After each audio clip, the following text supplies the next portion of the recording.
Hello everyone, DVS ম্যাডামের ক্লাসে তোমাদের সকলকে স্বাগতম। আমি ডিভিএস ম্যাডাম। সবার আগে চ্যানেলটা সাবস্ক্রাইবের পর নোটিফিকেশন অন রাখবে, যাতে যখন ভিডিও আপলোড হোক তোমাদের কাছে পৌঁছে যায়। আলোচনার বিষয় আজকে হিস্ট্রি চ্যাপ্টার 8 6-এর আমরা আলোচনা করছি। চ্যাপ্টারের নাম প্রাচীন ভারতীয় উপমহাদেশের সংস্কৃতি চর্চার নানা দিক। এই চ্যাপ্টারের থেকে খুব গুরুত্বপূর্ণ প্রশ্ন উত্তরগুলো আমি দিলাম, ইম্পর্টেন্ট, অবশ্যই পড়তে হবে। শুরু করা যাক, ভিডিওটা লাইক শেয়ার করো। সবার প্রথমের প্রশ্ন, নালন্দা বিশ্ববিদ্যালয় সম্পর্কে আলোচনা করো। কি লিখবো আমরা? নালন্দা বিশ্ববিদ্যালয়। সবার আগে আমরা একটা পয়েন্ট করব, দেন আমরা লিখব খ্রিস্টীয় 5ম শতাব্দীতে গুপ্ত সম্রাট কুমারগুপ্ত নালন্দা বৌদ্ধ বিহারটি প্রতিষ্ঠা করেন। প্রাচীন বিশ্বের একটি শ্রেষ্ঠ বিদ্যায়তন ও জ্ঞানচর্চার পীঠস্থান হিসাবে নালন্দা বিশ্ববিদ্যালয়, মানে পীঠস্থান ছিল হচ্ছে নালন্দা বিশ্ববিদ্যালয়। ঠিক আছে, অবস্থানে আমরা কি লিখব? বর্তমান বিহার রাজ্যের রাজধানী পাটনা জেলার অন্তর্গত রাজগীরের উত্তর বখরগাঁও এর কাছে প্রাচীনকালের নালন্দা বিশ্ববিদ্যালয়টি অবস্থিত। ঠিক আছে, নেক্সট আমরা লিখব রাজকীয় পৃষ্ঠপোষক। এই পয়েন্টে আমরা লিখব নালন্দা মহাবিহার বা বিশ্ববিদ্যালয়ের উন্নতির অন্যতম কারণ ছিল রাজকীয় পৃষ্ঠপোষকতা।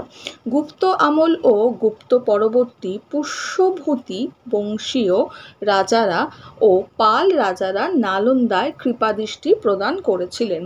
পাল রাজাদের আমলে নালন্দা বিশ্ববিদ্যালয় উন্নতির চরম শিখরে পৌঁছেছিল। ঠিক আছে, নেক্সট পাঠ্যবস্তু এখানে দেব নালন্দা বিশ্ববিদ্যালয় মূলত বৌদ্ধ শিক্ষার কেন্দ্র ছিল, তবে এখানে ধর্মনিরপেক্ষ শিক্ষাদানের অবস্থাও ছিল। গণিত, রসায়ন, ইতিহাস, ভূগোল, ব্যাকরণ, নীতিশাস্ত্র, চিকিৎসাশাস্ত্র ইত্যাদি এই মহাবিহারের পাঠ্যক্রমের অন্তর্ভুক্ত ছিল। ঠিক আছে, নেক্সট আমরা লিখব শিক্ষক মণ্ডলী। এই পয়েন্ট আমরা দেব শিক্ষক মণ্ডলীর দ্বারা নালন্দা বিশ্ববিদ্যালয়ে পঠন পাঠন পরিচালিত হতো। বাঙালি পণ্ডিত শীলভদ্র এই বিদ্যানিকেতনের অধ্যক্ষ ছিলেন। এছাড়া নাগার্জুন, শান্তিরক্ষিতদের মতো পণ্ডিত ব্যক্তিগণ বা ব্যক্তিবর্গ এখানে শিক্ষকতা করেছিলেন। ঠিক আছে, নেক্সট আমরা দেব শিক্ষার্থী পয়েন্ট করে আমরা দেব নালন্দা বিশ্ববিদ্যালয় ছিল আন্তর্জাতিক মানের বিদ্যায়তন। ঠিক আছে, এখানে শুধু এদেশীয় নয়, বিদেশি যথা তিব্বত, চীন, ইরান, কোরিয়া, জাপান ইত্যাদি দেশের শিক্ষার্থীরা অধ্যয়ন করত। প্রবেশিকা পরীক্ষায় উন্নতি হতে না পারলে এই বিশ্ববিদ্যালয়ে পড়াশোনা করা যেত না। দেশ বিদেশ মিলে প্রায় 10,000 শিক্ষার্থী এখানে পড়াশোনা করতেন। এটা শর্ট কোশ্চেন হিসাবে খুব আসে, কত স্টুডেন্ট নালন্দায় পড়াশোনা করতো? 10,000, মনে থাকে যেন। ওকে, আচ্ছা, শিক্ষা ব্যবস্থা ছিল অবৈতনিক। চীনা পর্যটক সুয়াংজাং এখানে ছাত্র ছিল। অবৈতনিক মানে হচ্ছে এখানে বেতন দিতে হতো না। হলো, নেক্সট হচ্ছে নালন্দা বিশ্ববিদ্যালয়কে ভারতীয় উপমহাদেশের অক্সফোর্ড বলে ব্যাখ্যা করা হয়েছে বা ব্যাখ্যা করা হয়। হয়ে গেল, পরের প্রশ্নে যাব। এবার আমরা একটু ছোট প্রশ্ন নেব। সঙ্গম সাহিত্য কি? অথবা প্রশ্ন এভাবেও আসে, তামিল সাহিত্যকে সঙ্গম সাহিত্য বলা হয় কেন? উত্তর লিখব, তামিল ভাষায় সঙ্গম শব্দের অর্থ হচ্ছে আন্দোলন বা এক জায়গায় জড়ো হওয়া। দক্ষিণ ভারতের মাদুরাই নগরীতে 3টি তামিল সাহিত্য সম্মেলন হয়েছিল। এর ফলে তামিল সাহিত্যের বিকাশ হয়েছিল, তাই তামিল সাহিত্যকে সঙ্গম সাহিত্য বলা হয়। নেক্সট পরের প্রশ্ন আমাদের বলেছে প্রাচীন ভারতীয় বিজ্ঞান চর্চায় আর্যভট্টের ভূমিকা আলোচনা করো। উত্তর আমরা লিখব, প্রাচীন ভারতের বিজ্ঞান চর্চায় আর্যভট্টের ভূমিকা। এটা একটা পয়েন্ট করে আমরা দেব। প্রাচীন ভারতের বিজ্ঞান চর্চার ক্ষেত্রে আর্যভট্ট মৌলিক অবদান রেখেছিল। এখানে দেখো গুপ্ত যুগ দেওয়া আছে, অর্থাৎ গুপ্ত যুগ এখানে প্রাচীন ভারতের জায়গায় আমাকে গুপ্ত যুগে বিজ্ঞান চর্চা আর্যভট্টের ভূমিকা হলেও প্রশ্নটা আসে। ঠিক আছে, নেক্সট অবদানে আমরা দেব আর্যভট্ট গণিতকে একটি আলাদা বিষয় হিসাবে তুলে ধরেন।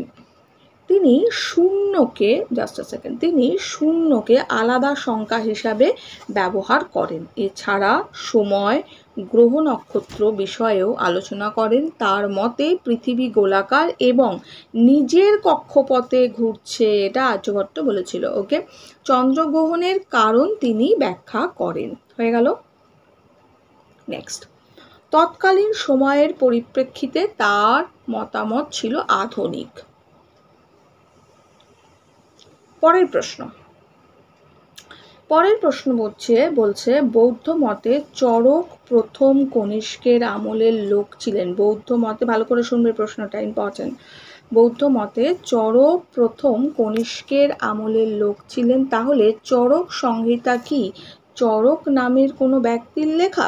চরক কথাটির মানে যারা ঘুরে বেড়ায়। বেদের একটি শাখায় চারণ বৈদ্য বা ঘুরে বেড়ানো চিকিৎসকদের কথা পাওয়া যায়। তাহলে কি চরক সংহিতা ওই রকম ঘুরে বেড়ানো চিকিৎসকদের অভিজ্ঞতার সংকলন? এটা হচ্ছে 1 নম্বর প্রশ্ন, ফার্স্ট প্রশ্ন।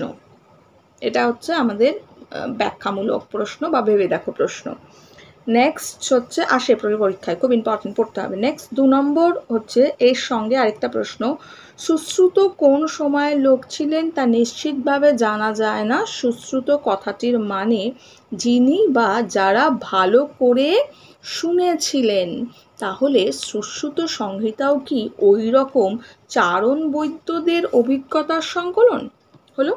তাহলে এই প্রশ্নের উত্তরে আমরা কি দেবো? প্রথমটার উত্তর আমরা দেবো, লিখব বৌদ্ধ মতে চরক প্রথম কনিষ্কের আমলের লোক ছিলেন একথা যেমন ঠিক, তেমনি চরক সংহিতা যে চরক নামে তৎকালীন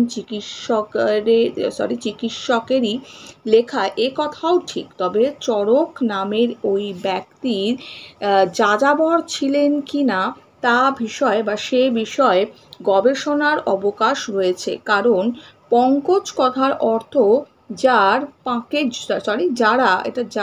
জন্ম বা যারা পাকে জন্মায়, এভাবে হবে। ঠিক আছে, তাহলে কি লিখব? পঙ্কজ কথার অর্থ যার পাকে জন্ম। কিন্তু পঙ্কজ নামের কোনো ব্যক্তি কি পাকে জন্মায় না, এটা আমরা অ্যাজ ফর এক্সাম্পল সেট করলাম। আবার অশোক নামের অর্থ যার শোক নেই। তা বলে কি মৌর্য সম্রাট অশোকের কোনো শোক দুঃখ ছিল না? তা নয়। সুতরাং নামের অর্থ দিয়ে ব্যক্তির কাজের বিচার করা যথার্থ নয়। তাই চরক সংহিতা যে কোনো চারণ বৈদ্যের লেখা তা নিয়ে সন্দেহের অবকাশ রয়েছে।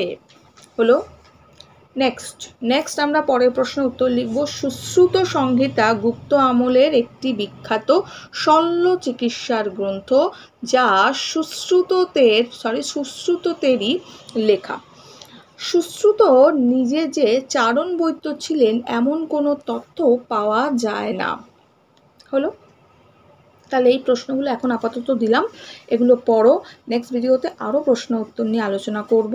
এই পাঠ্য বইয়ের প্রশ্নগুলো আমি অলরেডি দিয়ে দিয়েছি, মানে হাতে কলমের প্রশ্নগুলো প্লেলিস্ট ভিজিট করে দেখে নিও। যদি খুঁজে না পাও আমাকে কমেন্টস করবে। এখনের জন্য এইটুকু। বন্ধুদের সঙ্গে লাইক শেয়ার করো। খুব ভালো থাকো।